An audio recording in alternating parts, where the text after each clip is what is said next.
a little wrap-up session. We didn't actually have a wrap-up session last year, and it just sort of felt like it sort of ended without trying to get a consensus about how the day had been and what you'd learned and stuff like that. So we thought we'd wrap up with a little panel session. The topic is the future of WinOps, the future of DevOps on Windows. I'm happy to take questions, thoughts. Anybody you want to ask a question from on the panel, you yell out the question. I'll repeat it for the video, and then we'll get an answer from the panel. I'm going to let the panel introduce themselves, because otherwise it's going to be really dull. Just basically, your name, organisation, and job role, and what's one key thing you've taken away from today to introduce yourself. So and not be dull. And not be dull. Okay. I'll try to be dull. So my name's Elton. I work for Docker. I did a couple of sessions on Docker today. My role in Docker is to teach people about containers in the Windows world. So I'm talking to the Windows community, telling them about how containers can run your old 10-year-old .NET Framework apps and your brand new .NET Core apps, and give you a common API to build and manage and deploy those things. I've been at WinOps now 3 times. I missed the very first one, but I've been at WinOps a few times. So it's been one of the themes that keeps on coming up is there's just this whole suite of technologies. I'm more on the technology side. Suite of technologies and there's increasingly an amount of overlap in what you can do with which tool. So a lot of the conversations I've had today have actually been, oh yeah, I saw your session on Docker. I can do a lot of that stuff in Terraform, or I can do some of that stuff in Puppet. Where should I draw the line? And you're going to get a different answer from a Puppet person and a Terraform person and a Docker person. So yeah, one of the things I think would be interesting is to see how much consolidation there is and where the lines start to be more sort of clearly drawn as more people are doing this stuff. Fantastic, thank you. Wow, I gotta keep up with that. Sorry, if you give me a microphone, I will just keep talking until I'm taken away. Don't worry, I will shut you up. I'm Pamela Schmidt. I'm also known as Exchange Goddess on the Twitters, and I work for Microsoft. My background is Exchange, obviously, Windows Server, virtualization, and storage. And the takeaway that I wanted to give everybody, and also encourage, is keeping your systems current. It's great that, yes, you can run forever, but is that the best thing for you to do? Just because you can, should you? Who here is still running Windows Server 2008 workloads? Get out. Get out now. We have, actually. No, at least 70% of the audience are lying. Really? Yeah, there's Windows 3.1. Wow. That's the gold star for today. That's epic. Yeah, so Raj Fowler, I work at DevOps Group. I'm the principal DevOps consultant. And my biggest takeaway from today is kind of how mainstream kind of DevOps and DevOps movement has become. And the number of people still standing up at my little sit-down game that we played earlier on was quite amazing. And the conversation that I've heard today isn't so much about should we or shouldn't we be doing DevOps. It's about how do we best apply principles, philosophies, technologies, and the GDPR stuff from Alex earlier on was amazing, was how do we now kind of go deeper into this and deliver things even more safely, even more quickly. I managed to get Raj to finish before shorter than you. That was a miracle. Right. I can keep going. Yeah. Ian Margette's platform lead for ALM at ASOS. I think my key takeaway really has been, I think really just the evolution of DevOps. I come here year on year on year. Even though we've got new challenges, we're talking about the SRE role and that growing this year. We've got the evolution of new technologies, so obviously Kubernetes and containers are now becoming much more of a thing within our industry over the next, and will be over the next year, 18 months, I think. DevOps is consistently seems to have not an answer to it, but it's keeping up pace with it. It's constantly evolving. And I think it means it's got longevity, it's got legs. And I think it's really good to see that it's not just something that's going to be a fad. It's not just something that we're going to move on to something new in the next couple of years. This is something that can help us for the long term. And I think that's really encouraging. So yeah, so I'm going to sort of kick off with the first question, and then anybody in the audience has a question, just put your hand up, and then I'll come around to you. But that I was absolutely shocked in that session that you were talking about, Raj, where we asked everybody. So obviously we founded the thing, and we're doing this for 4 years. The first session we asked who was using PowerShell, and only half the audience put their hand up, let alone whether you're using PowerShell DSC wasn't actually out then, or just launched, and using Terraform and ARM templates and all this other stuff, and then to have, at least I think it was like a quarter of the audience were saying they were deploying weekly, if not daily. That was such a change, even from last year. It just seems like there's been a massive shift. Like, does anybody want to talk about why do you think this shift has happened? Is anybody open to anyone? It's an agile world. Do you think that we've crossed over to like it is mainstream now, or? I believe so. I had just come from the customer world, and one of our, focuses was to be more agile. In order to compete with other businesses, you have to be agile. The businesses are constantly evolving to make money, and if you're still stagnant, you're not improving. You're not making money. I mean, at the end of the day, isn't it the dollar signs that really matter? Show me the money. And to get money, you got to be moving. You got to be constantly evolving. I think the other side might be, I'm interested to see who puts their hands up. Who's gone to the cloud in the last year? Who's kind of started that journey into the cloud over the last year? Has anybody started that? So I think that's kind of important as well. So obviously it's a big enabler for DevOps. It's not obviously you can't do it on-prem, but obviously when you go to the cloud, it makes that life a lot simpler. And as you go to the cloud, it makes a lot of sense to pick up those practices as you go. So that's probably for me, that'll probably be another big driver for that uptake, I think. And we definitely see that with our customer base is in the last year, our sort of cloud business has been growing, and it's pulling in that conversation that people are seeing their move to the cloud, their migration as an opportunity to do things a better way. It's that defining thing. I'm not going to keep doing this the crap way again. What about because you're sort of more bleeding edge in the Docker and container world. Absolutely. When are Windows containers going GA? Well, that was in 2016, Steve. And that's in container years. That's like 20 years ago. So the interesting thing is that you mentioned about it being mainstream, and I think the uptick in DevOps is a lot about the fact that it's been validated in increasingly real companies. And so use the poster child of Netflix. Like, everyone knows Netflix are at the cutting edge of technology, some great technologists at Netflix. No one has a Netflix scale problem, except Amazon. So you can't just take all that Netflix stuff and run it in your company. But actually, the more and more use cases are taking this approach, this technology, this way of doing things, and when you go to conferences like this, and any conference, there will be a DevOps transformation story. But they're real companies that you use their products. They've got the same problems that you have. So it is becoming validated, and that's why it's becoming mainstream. I actually have a friend of mine who works for Amazon Retail in Seattle, and he works in capacity planning. And he's the guy who actually has to go to AWS to have the conversation about how big they think Black Friday is going to be for Amazon, so AWS can do scale. So he's working for Amazon, but he's doing old school tin capacity planning because he's got to provision out the infrastructure because every year they maybe they could burst out to Azure.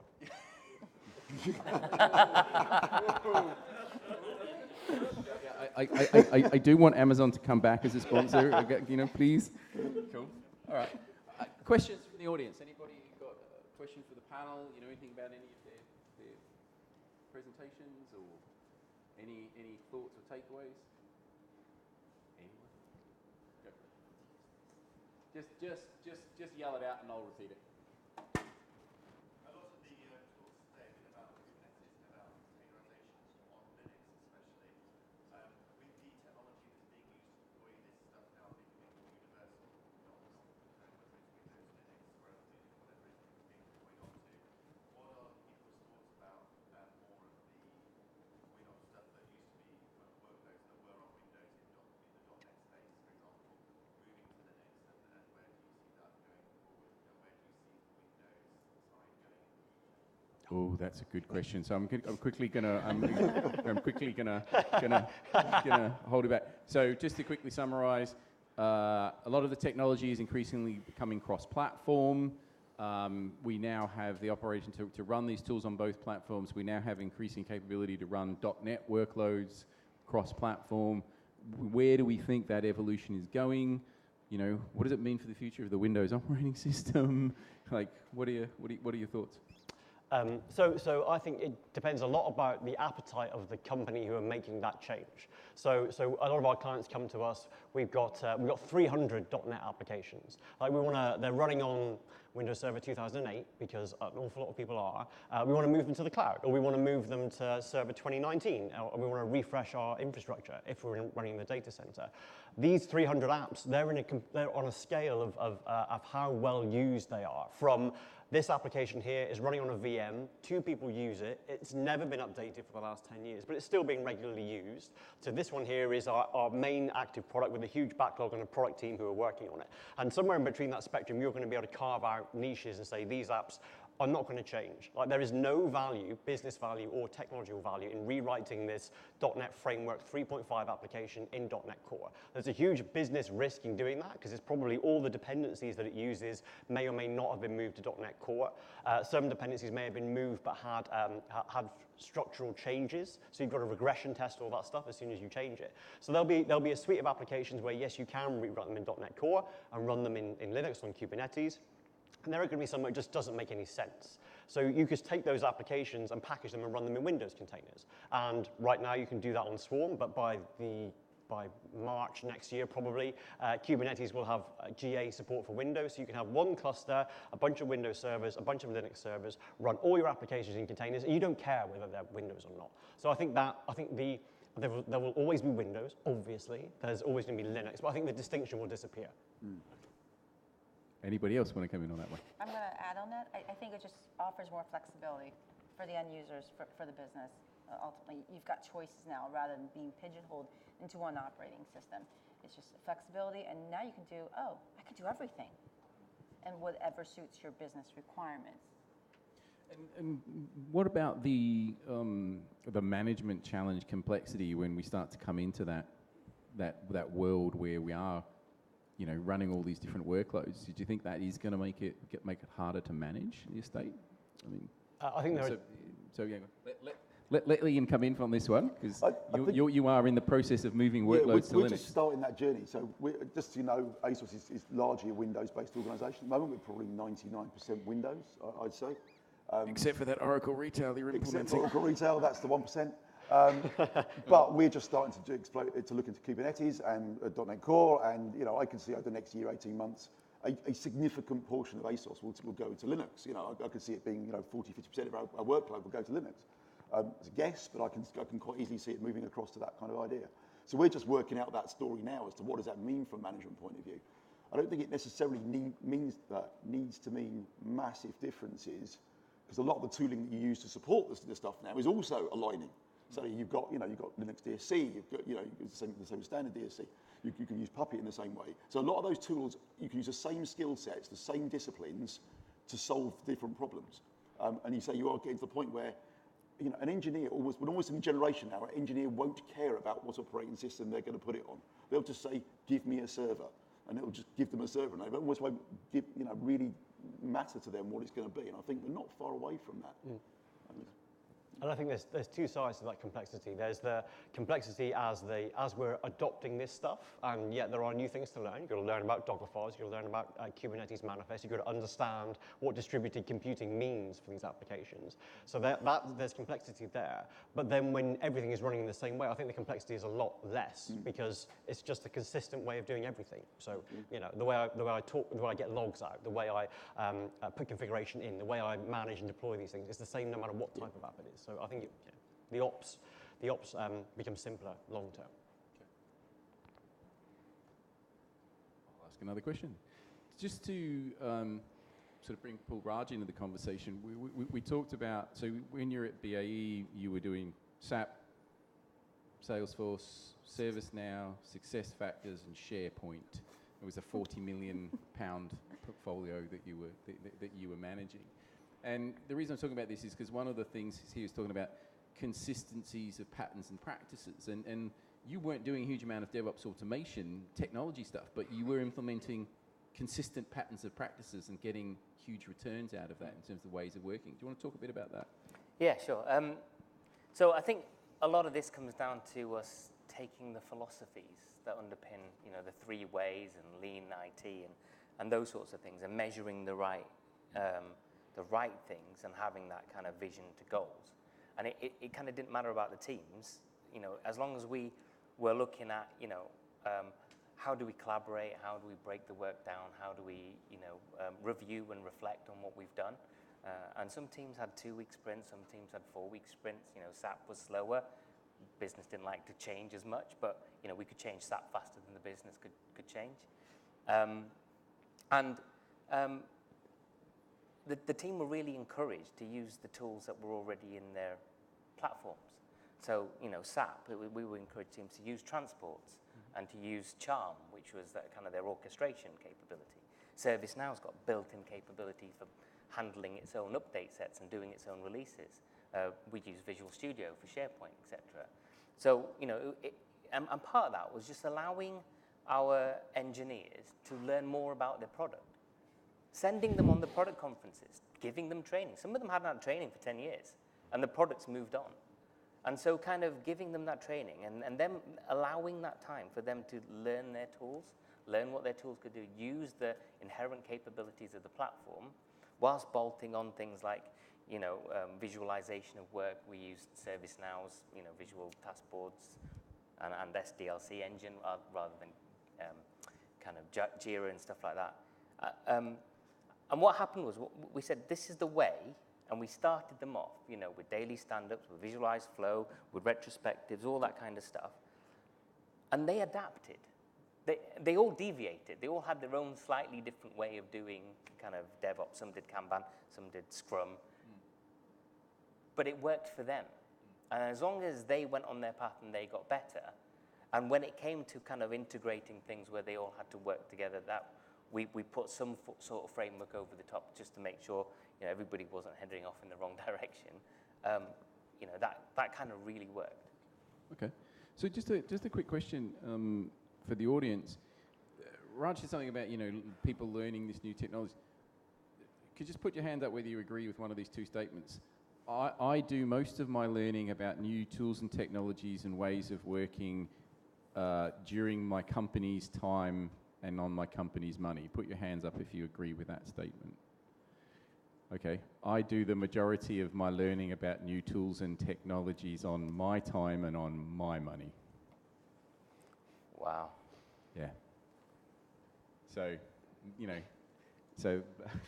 Even I raised. And your job is to be a cloud developer advocate full-time. Well, I believe in empowering your own career. It's your journey. And yes, it's great that your employer is going to pay for your education, but not everybody has that. So, you know, take it upon yourself to learn. There's so much out there on the internet, and it's free. So why not? I mean, spend an hour or two. And it's not like you have to do it every day. But, you know, it's your journey, own it. Because you're just, I mean, I hate to say it, but a number. You can be replaced. So, you know, prepare yourself in the event that does happen. And maybe it happens more often in the US where they'll just come to you and say, okay, you know, there's a job cut. And you have to be prepared for it. Where I think it's a little different here where you're actually given a little bit more notice. But even so, always be prepared, own your career. Take the time to, you know, learn some new technologies. Why not if it's free? Yeah, you know, plug for the Microsoft.Learn platform, so they'll make them happy. Yeah, just go on blogs, there's forums, there's all sorts of ways to learn about different technologies. You don't necessarily have to pay for it. While there is some, you know, great courses that you can take, you can also learn from others as well. There's plenty of forums out there. Come along to the WinOps meetup on a monthly basis. Next meetup, it'll be about mid-January, but I've got to get that organised. I didn't have time, but it'll happen. So, did you have a question, Alex? Hi. So one of the things I've noticed is, people say things come in cycles, right? So we're doing something one way, and then we do it a different way for a while, we go back to the old way of doing things. And one example that I've seen today is we said that we want to give product teams responsibility for the entire stack and setting it all up. And now we've ended up in a situation where we end up having an operations team at the end of it anyway that now have to support all sorts of different stacks and then a whole load of problems. So now they're saying back, well, you can set it up your way, constraints, and we're trying. So I see a bit of a cycle there. What old problems do you see coming back to bite us, and what old and possibly unfashionable solutions to those problems that we might not talk about anymore in the world of DevOps do you see us actually having to come back and revisit? So we oscillate between the center and the periphery. We have had an explosion of complexity because we just said, here, do whatever you want. Now you feel like we're putting guardrails and some constraints on. That, what do you think this is a pattern, and what other problems do you think that we've previously had and we thought had gone away are going to come back again? I'm not convinced it's a problem. I think it's partially the way in which a lot of organisations have gone to the cloud. They've kind of taken the cloud as a license to do a lot of other things. It's not just, we talk about, maybe a chance to do some DevOps, a lot of microservice architecture, a lot of the platform stuff. You hear a lot of companies also adopt all those things at the same time. The problem is, I think, especially was for ASOS, and I'm sure it is for other companies, we tend to do that quite quickly and quite organically. And you don't necessarily bring your operations function along with you. So as a result, it's like the pendulum type effect. You kind of swing right out, then you're going to come back. You're going to end up somewhere in the middle. I'm going to get a karate chop here, aren't I? I just remembered. If you're lucky. You are going to end up somewhere back in the middle again. You're going to find that balance, and it probably won't be as more operation-centric as it used to be, where they own the servers and you couldn't get through anything through to production without going through an operations guy. But it will end up somewhere in the middle. It'll just be a different balance, I think, going forwards. We just haven't got there yet for a lot of companies. I was going to say something on that as well. I think, previously, organizations would aim for a fixed target. They'd aim for a particular goal to win a particular market or deliver a new transformation and kick off these huge programs and aim that way. And we're going to do ITIL, we're going to do Prince2. But it was always with a very kind of set, deterministic kind of way of thinking. Now, it feels like we've been unleashed. And all of a sudden, the things that held us back, in a world where we're trying to kind of advance, where there is no fixed target, the target's moving back to Jeff Bezos and his beautifully, wonderfully dissatisfied customers. And we've exploded. We're not held by storage constraints or infrastructure power or capacity or all of those sorts of things. And even our ability to deploy and imagine new things is accelerating. And I think we need to now have a new set of guardrails that kind of make sure that we can, rather than just go all over the place, aim for a particular target, but be able to pivot. And for me, this is a phrase that I'm kind of banding about this at the moment. I think the DevOps transformation, the transformation to dynamic learning organizations, is kind of the last transformation. Once you can learn and adapt, then you won't need to transform again to something new.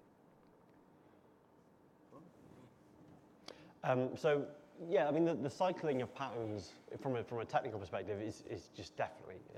Some things don't cycle. So the drive to make everything leaner, to make your runtime leaner, to make your applications leaner, that's not going to cycle and make them big again, because you see the benefits of it. The flipping between there's a new way of doing things which seems to solve all our problems. Let's leap onto that and then discover some new problems and then actually reflect back. I think what happens is the new set of problems get solved in a better way. So look at microservices. People who've been in the integration space for a long time will say microservices is just a better way of doing SOA, because SOA had a whole bunch of problems. And SOA was a better way of making a leaner way of doing ESB. And so actually there is a lineage there. There are similar problems. We need to break this stuff up. We need to distribute it. We need to make it reusable. But things got too hard. Whereas now, because everything's leaner anyways, it's a little bit easier to piece those things together, I think. So we've solved the problem in a similar way, but better. And I would hope it would evolve rather than cycling back again. Are we going to have the monolith strikes back? Come on, the return of the monolith. This Come on. time next year, I'll be running BizTalk in a container. Hey, AS400 lives, Yeah, so I hear, yeah. That's all, yeah. You can't take away the AS400. So I started my career on a great big black box like that. Yeah. It's probably still running too. Yeah, it's probably still running my code that's failing. One over there. Where does security sit in WinOps? Everywhere. Security. Next question. Where does security sit in WinOps? So everywhere is actually the right answer, but It should be everywhere. It's part my part of role is to run the SecDev function at ASOS, and we're absolutely treating it the same way we treat our DevOps approach. It's about shift left, it's about culture, it's about giving people the right guardrails and the right monitoring, alerting, and the support they need to have. I don't see it as anything different personally. I think you try and get it as early in the life cycle as possible. You get teams to think about it when they start to develop their code. You give them support as they're developing their code, and you give them good monitoring when they put it into production. I don't actually know the answer to this question, but is there a DSL for security? Or a DSL for security policy? Do you know what I mean? Because like we have, I think that's part of the, was that somebody from Chef? Formerly, that was you, Steve, right?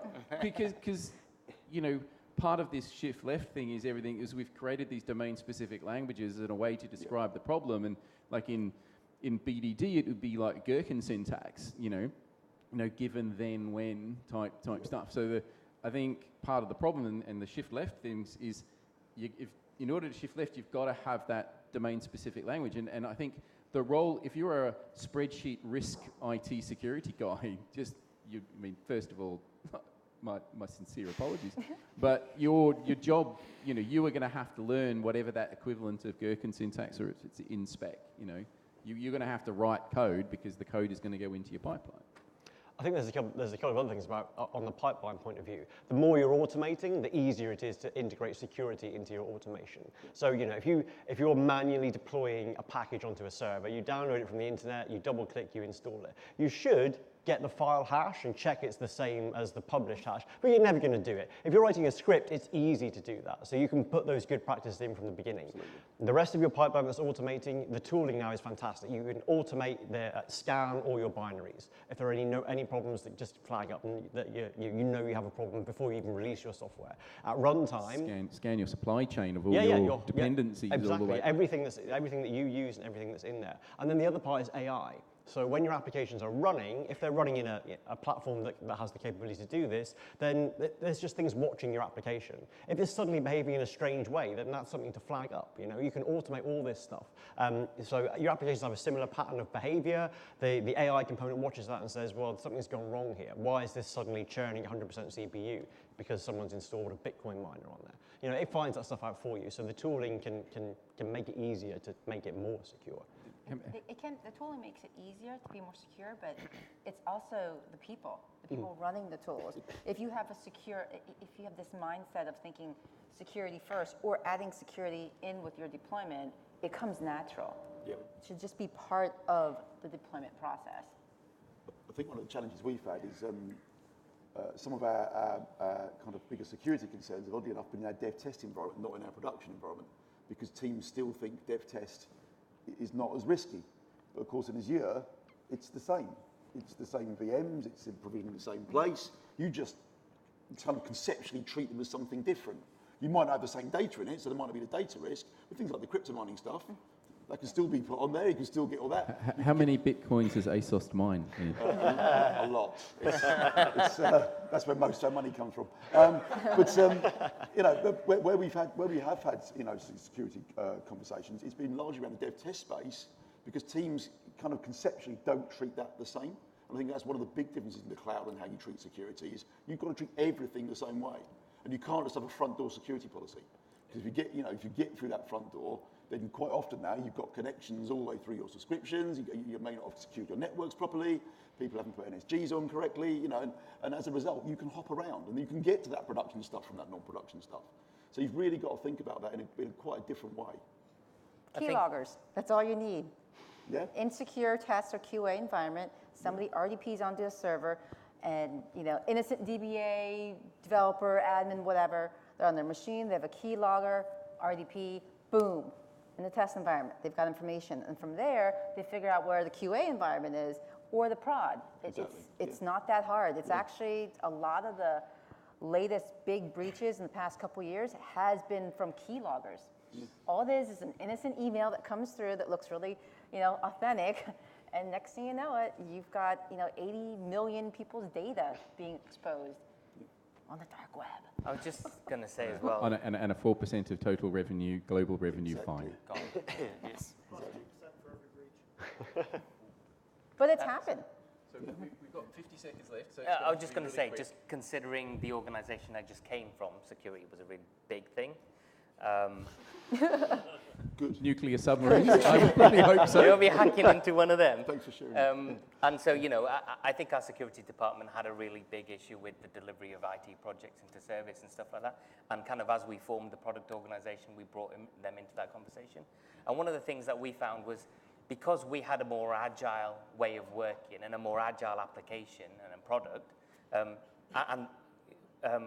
when there were patches and things needed, we could respond much faster than traditional people who needed to raise a cab or a G-Cars or whatever, change note and go through all the process. We could deploy much faster and respond quicker to those changes. The second thing is we had product teams who were proud of this product. So if it came to kind of an incident, whatever that incident, including security incidents, SevNauts, you know, the product team would make sure that their application, their product was secure.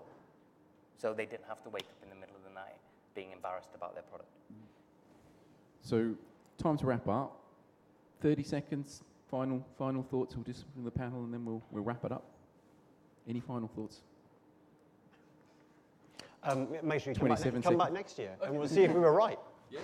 That sounds good to me. Well, any last Skynet. thoughts? Sorry? I just said Skynet. Skynet. The future is Skynet. Yeah. Yeah. We just have to AI responsibly. Oh God, Oh. that's another whole conference, I think. Oh my. Use AI responsibly. That's Yeah. the future. Yeah. I think, you know, the maturity of DevOps is awesome, and 2019, 2020, we're just going to see more of this. It's going to be mainstream, and the people sat here are, you know, at the beginning of, at the right place and the right time, basically. So really exciting. Yeah, I was going to say pretty much the same thing. It's you know, it's been good. I've been coming for 3 years. It's been good to see more and more people adopting this. And I think over the next couple of years, it's going to create its own momentum. I think it's brilliant. Thank you. Just really thank our panel.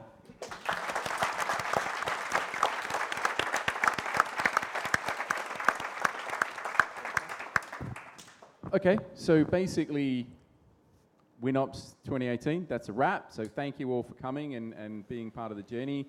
Obviously, we have our meetup. If you go to meetup.com, WinOps London, sign up. We have regular monthly sessions. What else? Yeah, obviously, I want to say thank you to the team at Prism and Gail, if she's here in the room. She did all the organizing and logistics. All the DevOps group people who have done lots of social media tweeting and lots of organizing and stuffing pamphlets into bags, and that's what you have graduates and interns for. We actually created a production line and used lean principles to put all the stuff in the bags. We ran out of stuff, but that's another whole that was a JIT failure. I'm blaming on Brexit. So yeah, that's basically it. So thank you very much, everybody. You know, love to see you back at the meetups. Love to see you back at WinOps next year. Would love you guys to blog about your thoughts, you know, feedback. We'll send out a feedback survey to everybody who attended to get more detailed feedback. Always looking for speakers, whether it's for the conference next year when the call for papers comes out, or whether it's to speak at the monthly events. But thank you for being part of the community. It's really important. You guys are going to be the ambassadors that's going to create that next generation wave of people who are going to be adopting DevOps. So thank you very much.